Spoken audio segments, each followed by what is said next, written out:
question of what precisely democracy is. My own feeling that democracy should be a system of government that reflects as best it can the demos, the people. And it's not a matter of the tyranny of the majority. What the referendum was won by a very small margin. Had it happened a couple of months before or a couple of months later, it could have been different. We have no idea. But certainly the idea that we should just go straight for Brexit doesn't reflect the demos at all. Personally, I don't think, as I said, that sort of yes/no questions like that are. I think referenda are actually undemocratic. Personally, and let's be very, very careful about them the way they are in Switzerland. But the referendum shouldn't have happened. We should have a parliament that sort of has proportional representation. And people say, well, we'll have a hung parliament. Well, so what? Then we'll all have to talk to each other. Fantastic.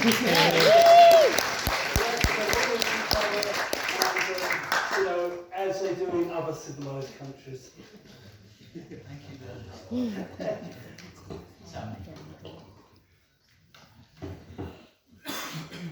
So there was never a plan for Brexit, and there still isn't, as we know today.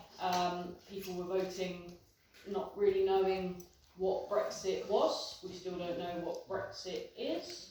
Are we getting that £350 million a week? I don't think we are. Why have we not left yet? We have no plan for that. There is no plan. And that's why our position is plain and simple, no Brexit. Yes, there's the argument, like you just mentioned, it was a very slim majority. Had it happened a few months later, a few months before, it could have been very different. Votes at 16, I think, would have been a very crucial thing in this, because who's this future going to affect if we leave or stay? Well, it's the young people, such as Mirage said. And why shouldn't they have had their say on their own future? I believe I agree, a referendum needs to be very carefully considered for it to be democratic. I think for a Prime Minister to say, we're going to have this referendum, then I'm going to run away after, isn't really how you uphold democracy. So we would stop Brexit, we'd get back to thinking about the things we really need to focus on, like climate change, our NHS, and the well-being of our people and our young people who didn't even get to have a say in what their future might look like in 10 years' time.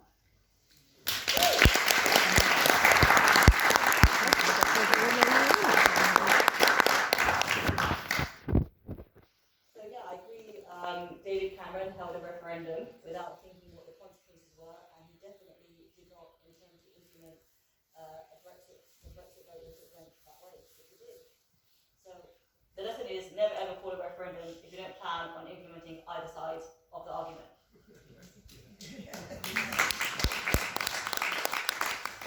What Labour are trying to do is we're trying to unite the country. So Tory austerity has divided this country, and Tory austerity is what caused the Brexit vote. They've done scientific studies of this. The London School of Economics found that areas hardest hit by austerity voted most heavily to leave the EU. Now, Labour, we're going to unite the country. So the Tories are chosen aside, the Lib Dems are chosen aside. Labour represents everyone. We represent the 99%. Or no one. The Brexit vote happened because of a public vote, and we think another public vote is the only way to bring the country together and resolve this impasse. So we've got a credible deal. It protects workers' rights, jobs, and the economy. The EU has seen it. They're okay with it. It will pass. So in 3 months after taking government, we're going to negotiate that deal. Do you back that deal? It will be put to a public vote, and then whatever the vote is, whether people choose to have Brexit on our deal or whether they choose to remain, it will be implemented and then it will be done. So within 6 months, Brexit will be done, and that is our promise. If it's your deal, do you back it? If we think back to the decision as to whether or not a referendum should happen, It wasn't David Cameron's decision, it was Parliament's decision. And the Labour Party voted for the referendum. The Liberal Democrats voted for the referendum. The Conservatives voted for the referendum. I voted for the referendum. The only two parties that didn't, to be fair, were the Greens, with their one representation there, and the Scottish National Party. But it was advisory. The referendum passed Parliament with a massive majority. Didn't have the discussion, well, we had discussion, but it didn't have changes saying a percentage advisory. It was asked of the British public in or out. And the British public responded to that with the largest democratic vote this country has ever seen. It wasn't binding. There was no supermajority. Westminster has insulted the British public by saying, no, we don't like that decision, and they've tried for 3 years, some of the politicians, to stop Brexit happening.